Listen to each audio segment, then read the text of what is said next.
یہ قرآن ایک بابرکت کتاب ہے جسے ہم نے آپ صلی اللہ علیہ وسلم پر نازل کیا تاکہ لوگ اس پہ غور اور فکر کریں اور تاکہ اہل فہم اس سے نصیحت حاصل کریں۔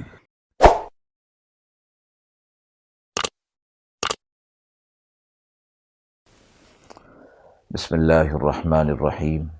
السلام علیکم ورحمۃ اللہ وبرکاتہ۔ ناظرین کرام، درس قرآن مجید کے آج کے اس پروگرام میں ہم سورۃ الاعراف کی آیت نمبر 158 اور 159 کا ترجمہ اور تفسیر پیش کر رہے ہیں، اور آخر میں پوچھے گئے سوال کا جواب ہوگا۔ اعوذ باللہ من الشیطان الرجیم، بسم اللہ الرحمن الرحیم۔ قل يا أيها الناس إني رسول الله إليكم جميعا الذي له ملك السماوات والأرض لا إله إلا هو يحيي ويميت فآمنوا بالله ورسوله النبي الأمي الذي يؤمن بالله واتبعوه لعلكم تهتدون ومن قوم موسى أمة يهدون بالحق وبه يعدلون۔ آیت مبارکہ کا ترجمہ ملاحظہ فرمائیں۔ آپ فرما دیجئے، اے لوگو، میں اللہ کا رسول ہوں تم سب کی طرف، جس کی حکومت ہے آسمان اور زمین میں، کسی کی بندگی نہیں اس کے سوا، وہی زندہ کرتا ہے اور وہی مارتا ہے، سو ایمان لاؤ اللہ پر اور اس کے بھیجے ہوئے نبی امی پر، کہ جو یقین رکھتا ہے اللہ پر اور اس کے تمام کلاموں پر، اور اس کی پیروی کرو تاکہ تم ہدایت پا جاؤ۔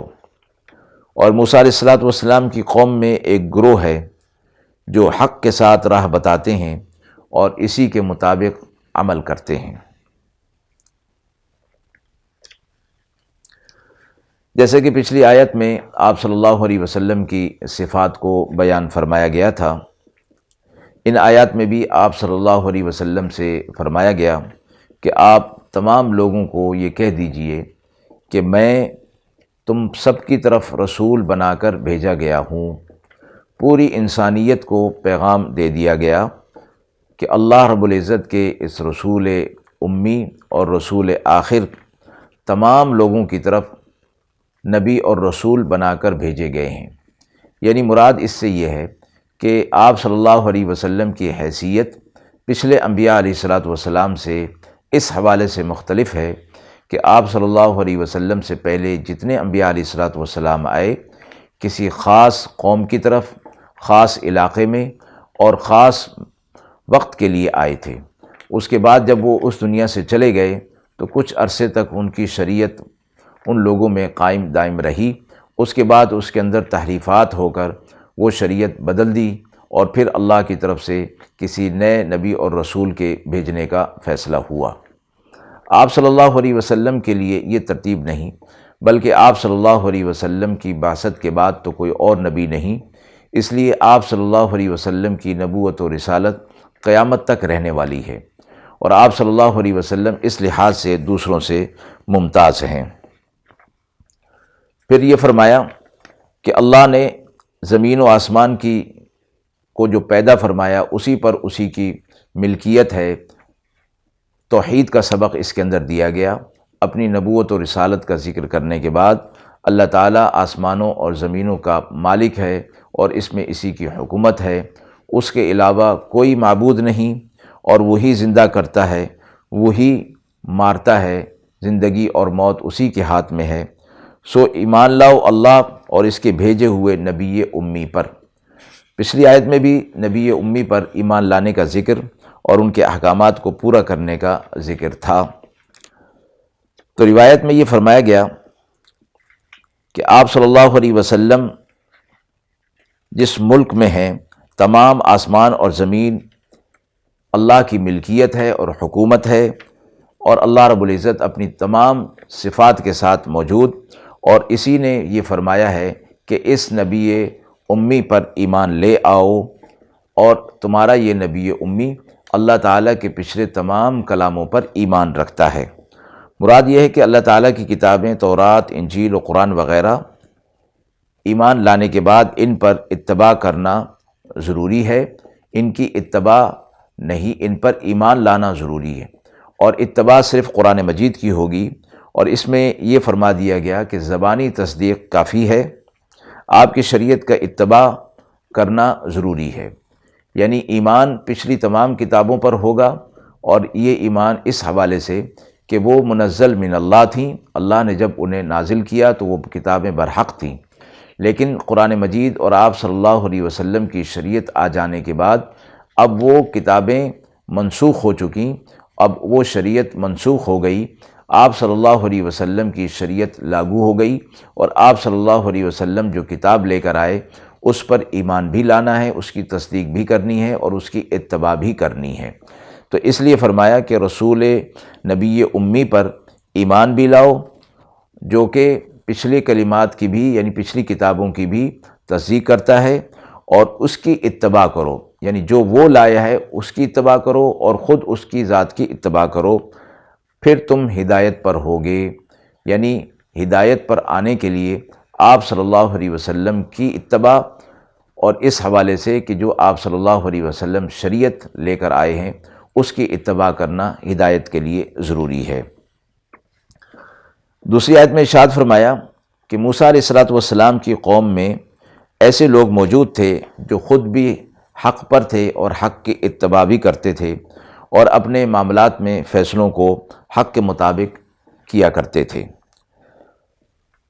اس آیت میں یہ بتایا گیا کہ پوری بنی اسرائیل موسیٰ علیہ السلام کی قوم ایسی نہیں تھی کہ ساری کی ساری بدعملی کے اندر مبتلا تھی،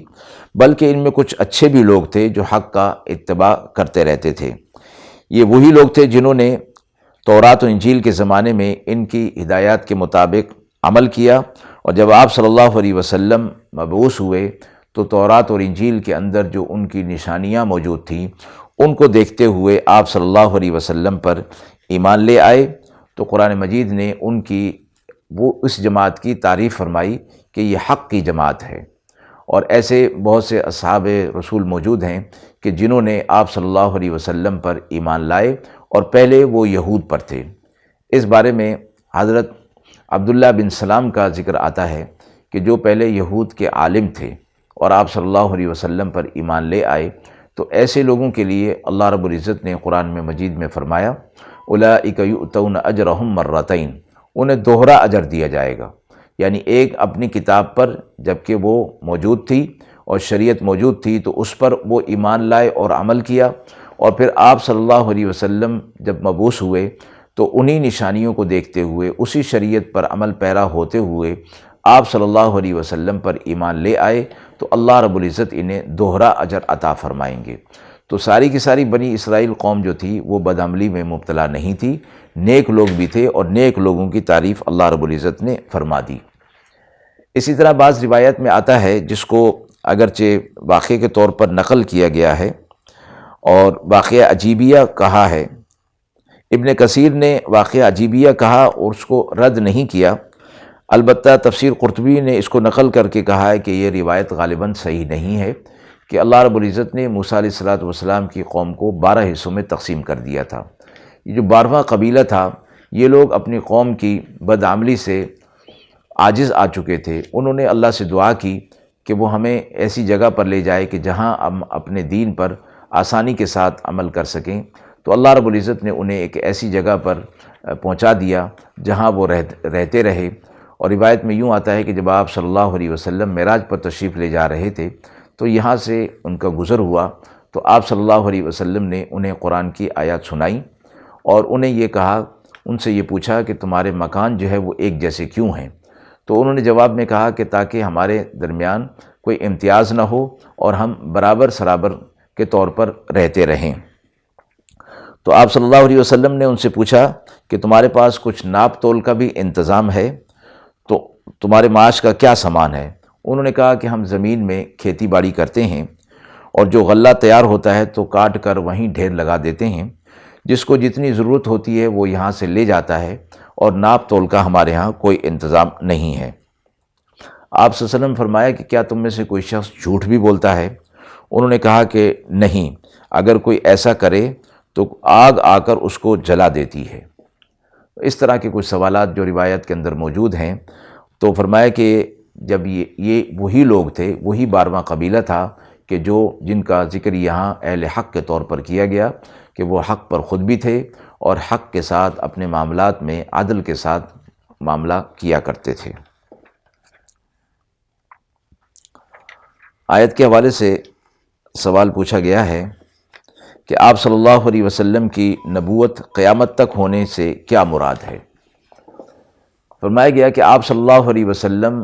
قیامت تک کے لیے نبی اور رسول ہیں، اور آپ صلی اللہ علیہ وسلم کی نبوت اور رسالت قیامت تک کے لیے ہے۔ اس لیے آپ صلی اللہ علیہ وسلم کسی خاص وقت تک کے لیے نبی نہیں تھے کہ جب آپ صلی اللہ علیہ وسلم عرب میں موجود ہوئے اور اس کے بعد جب آپ صلی اللہ علیہ وسلم کا وصال ہو گیا تو عام نبیوں اور رسولوں کی طرح آپ صلی اللہ علیہ وسلم کی نبوت اور رسالت ختم نہیں ہو گئی، بلکہ نبوت اور رسالت جاری ہے، اس لیے کہ آپ صلی اللہ علیہ وسلم کے بعد کوئی اور نبی آنے والا نہیں ہے۔ تو آپ صلی اللہ علیہ وسلم کی حیثیت دوسروں سے اس طرح مختلف ہے کہ پہلے انبیاء علیہ الصلاۃ والسلام خاص امت کی طرف، خاص گروہ کی طرف نبی بنا کر بھیجے جاتے تھے اور خاص وقت تک، مدت تک کے لیے ہوا کرتے تھے۔ آپ صلی اللہ علیہ وسلم کی یہ حیثیت نہیں، بلکہ آپ صلی اللہ علیہ وسلم کی نبوت و رسالت قیامت تک قائم رہنے والی ہے۔ دوسری بات یہ فرمائی گئی، قرآن مجید میں یہ فرمایا گیا کہ کونوا مع الصادقین، تم نیک لوگوں کے ساتھ، سچے لوگوں کے ساتھ رہو۔ اہل ایمان کو یہ خطاب فرمایا گیا۔ امام راضی نے فرمایا ہے کہ اس آیت میں یہ بات فرمائی گئی کہ اس امت میں صدیقین یعنی صادقین کی ایک جماعت ضرور باقی رہے گی، اور اگر ایسا نہ ہوتا تو پھر صادقین کی معیت اور ان کی صحبت اختیار کرنے کا حکم نہ دیا جاتا۔ اور جب یہ صادقین کی جماعت موجود رہے گی، سچے لوگوں کی، تو نہ صرف یہ کہ وہ خود اس پر عمل پیرا ہوں گے، شریعت پر، احکامات پر، بلکہ وہ دوسروں کو بھی اس پر عمل پیرا ہونے کی ترغیب دیتے رہیں گے۔ اس لیے امام راضی نے فرمایا کہ ہر دور میں اجماع امت کا حجت شریعہ ہونا ثابت ہوتا ہے، کیونکہ صادقین کی جماعت کے موجود ہوتے ہوئے کسی غلط بات یا گمراہی پر سب کا اجماع اتفاق نہیں ہو سکتا، اور یہ صادقین کی جماعت آپ صلی اللہ علیہ وسلم کی نبوت و رسالت پر عمل کرتے ہوئے آپ صلی اللہ علیہ وسلم کے احکامات کو قیامت تک دوسرے انسانوں تک پہنچاتی رہے گی۔ جو آپ صلی اللہ علیہ وسلم نے خطبہ حجت الوداع میں فرمایا تھا کہ تم جو مجھ سے سنتے ہو غائبین تک اس بات کو پہنچا دو۔ وآخر دعوانا ان الحمد للہ رب العالمین۔